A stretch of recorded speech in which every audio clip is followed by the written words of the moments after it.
तो बेटा बुला दो ना यार आप।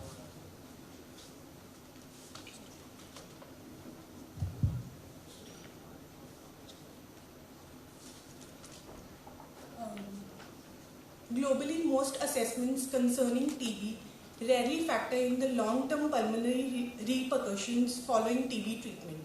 By not accounting for these residual health challenges, we underrepresent the true magnitude of TB's effects on survivors. Pulmonary tuberculosis, even post-successful therapeutic intervention, can lead to enduring health implications. Aim of our study was to investigate the risk factors linked to the development of pulmonary issues following tuberculosis. Our research focused on a series of 100 consecutive pulmonary TB patients, out of which 71 were males and 29 were females. Once they completed their treatment, each participant underwent rigorous spirometric assessments accompanied by a comprehensive clinical and radiological review. In line with the guidelines set by the American Thoracic Society, we meticulously administered the 6-minute walk test to gauge their physical endurance and lung functionality. To obtain an accurate measure of dyspnea experienced by the patients, both the BOG rating scale and the MMRC scales were employed. A notable 62% of the researched individuals manifested signs of pulmonary impairment, showcasing the lingering effects post-TB treatment.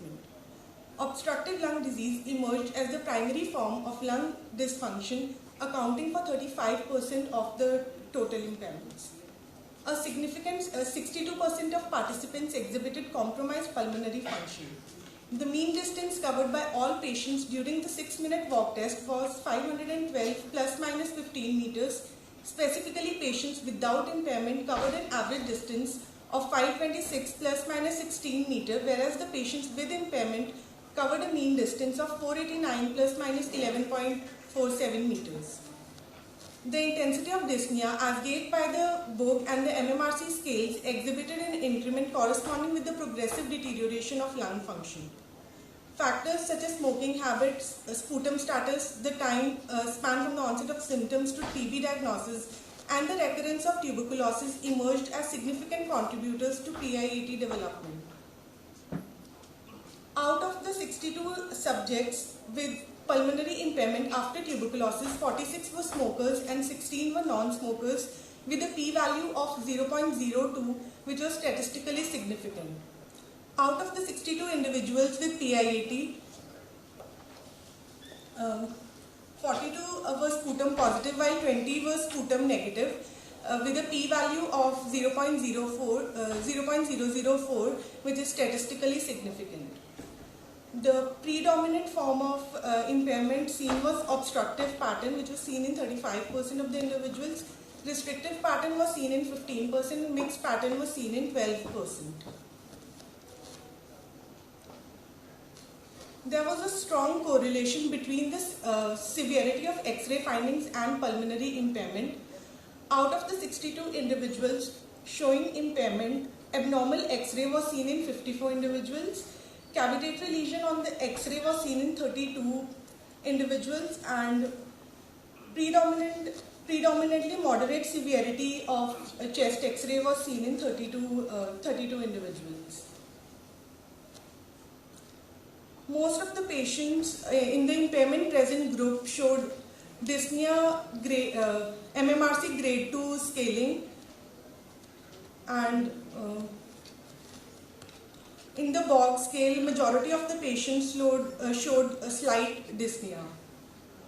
In patients previously treated for pulmonary tuberculosis, recurrence of tuberculosis, sputum positive status and smoking were found to be statistically significant. Gender of the patient was statistically insignificant. A definitive link was observed between smoking patterns and PIAT occurrence in a study. Patients with microbiologically confirmed TB in the past were more prone to develop PIAT than those who had clinico-radiological TB.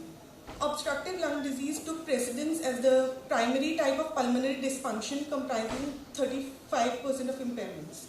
A significant correlation exists between recurrent TB and PIAT development. So we conclude that since more than more than 50% of individuals with tuberculosis experience a reduction in their lung function.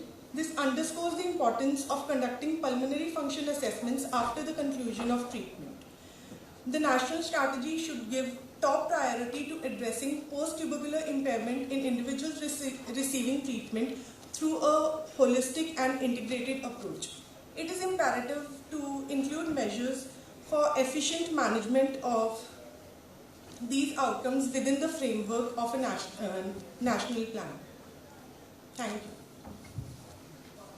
Thank you, Dr. Steffi. I must congratulate you on your excellent study, which has real national implications, as well as making all the people sitting here aware that only tuberculosis treatment is not important, to risk stratify that post-tubercular impairment, how much it is there, and integrated approach should start with treatment of tuberculosis, so that post-impairment tuberculosis problems are decreased. So one line of integrated approach like pulmonary physiotherapy, etc., if you include one slide of that, so that will make this study excellent and complete. So I must congratulate you. This type of study should be done. Thank you, sir. Definitely great. Thank you very much.